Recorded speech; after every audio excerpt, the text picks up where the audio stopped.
สบายดีหมดคนมื้อนี้ล่ะกินหมี่มะมะนี่เจอไงดิขอยเราใส่ Reddit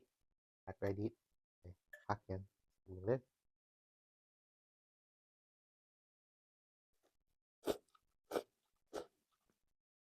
แซ่บมาเด้อกินบักหลาเสียวกะซีหนูนะหมดทุกคนกินน้ำปลา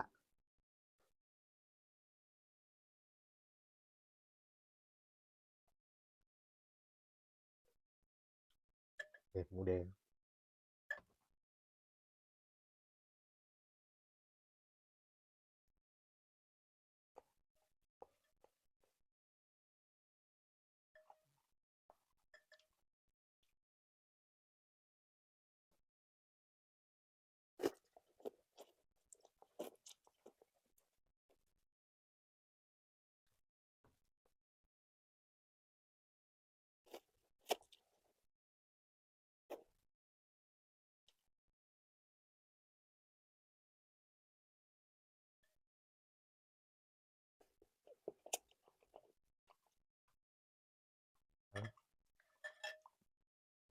โอเคขอบใจเด้อหมดคนมาติดตามมาเบิ่ง